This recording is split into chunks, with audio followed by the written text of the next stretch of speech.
guys, today I'm going to be showing you how to repair your synthetic wigs.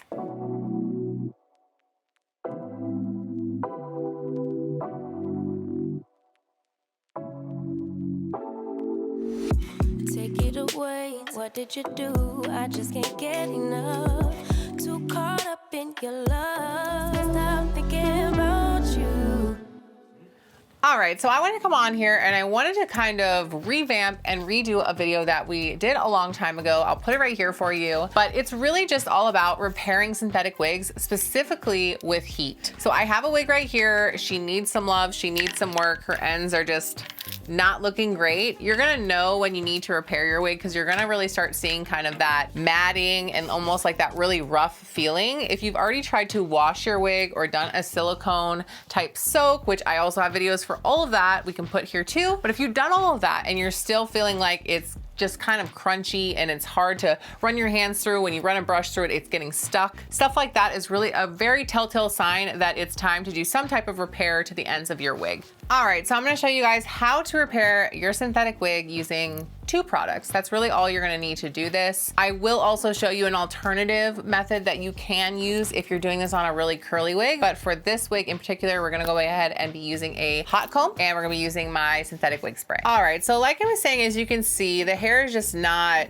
looking great. It's a little bit matted. It kind of sticks up. It doesn't fall very well. And then when you run your hands through it, you can feel that it's catching. So like I said, this is a great way to tell that it's time to do some type of repair to our wigs. So what we're gonna be doing is we're gonna be going ahead and taking my everyday wig spray right here, which is great for repairing your wigs. And I'm gonna spray this right on the ends where I'm gonna be working on. And you wanna kind of give it a nice, generous amount. You don't want it to be drenched, but you want it to have a little bit of wetness to it. That's gonna help when you're running the heat comb through it and give it almost like a steaming effect, which is also gonna help with the whole repair aspect. So then once we have this here, the next thing you're gonna wanna do before you run your heat comb through it is you're gonna wanna make sure you brush out any knots or any tangles that you have. This is a great brush for detangling. It's specifically made to detangle your wigs and to cause the least amount of pulling on them when you're using it. So I would highly recommend this, and it works just really, really well. So you're gonna go ahead and just be brushing through here, and you wanna make sure there aren't any knots before you run your heat tool through it, because if you have knots in here and you go to run your heat tool in it, it's gonna catch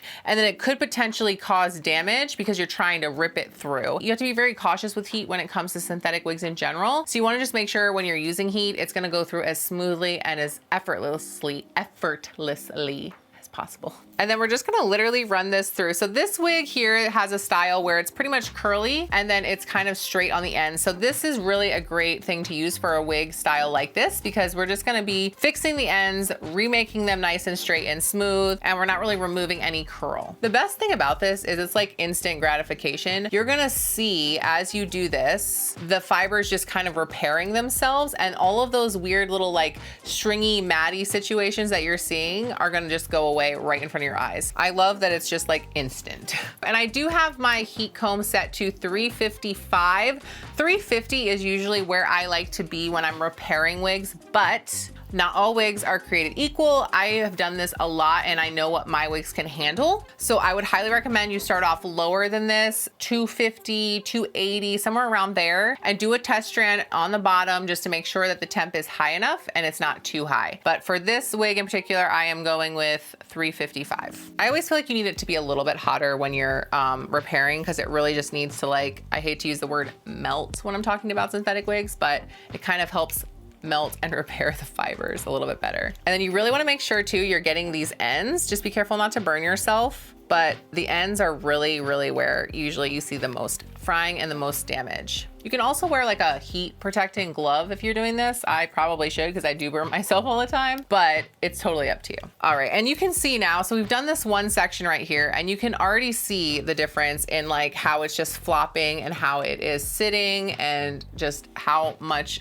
like, it just looks so much better. It's more floppy and more flowy. It doesn't have all that flyaways and all that frizziness going on with it. So I'm gonna go ahead and I'm gonna go around and do this to the whole wig, and then I will go ahead and show you guys what it looks like when I'm done. All right, so now I'm done. I went through and I got all these ends repaired, kind of fixed. The biggest thing when you're doing this is you're gonna wanna make sure, if it is a curly wig, you're either gonna have to straighten the ends and then recurl it, or you're gonna have to leave it with like kind of like a straight end. It does give it like more of like a beachy style, and it does look really pretty, but if you have curls going all the way to the bottom, there is other methods that you might wanna try first to repair the wig and the ends before you take a heat comb to it. The last thing I did do after I was done with the ends was I turned my heat comb down to like 200 degrees, and then I really quickly just ran it through the whole part of the wig. That way it's not hot enough to remove the curl, but it will help kind of get any more frizzing or flyaways that you see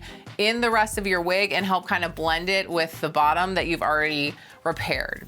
All right, so now you can see I can run my hands through this, I can move it, and it's not like looking all crazy and clumpy. So it is really definitely a big improvement to the way it was before. You're only gonna be able to do this so much before you have to kind of decide what you're gonna do to your wig next. So another option would be to cut the ends. That's a really great fast way to refresh the ends of your wig. You just always wanna make sure that you seal it with your heat comb when you're done. I have a video on how to cut wigs. I actually have a couple of them. So I'll put one of those here for you guys so you can check that out. So like I was saying earlier, if you're doing this on a curly wig that goes curl all the way down to the bottom and you don't wanna lose the curls, the other method you can use is this fabric steamer here.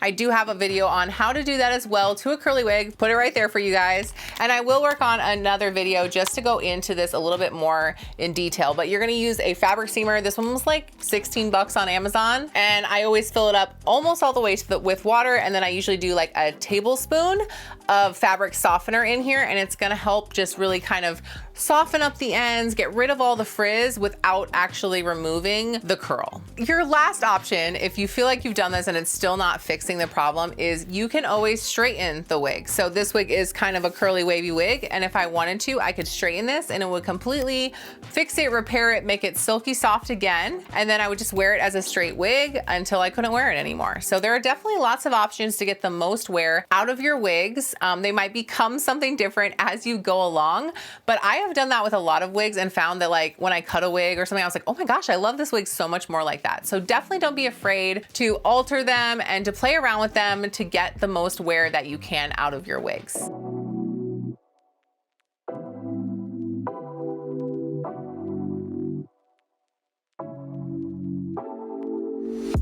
Take it away, what did you do? I just can't get enough.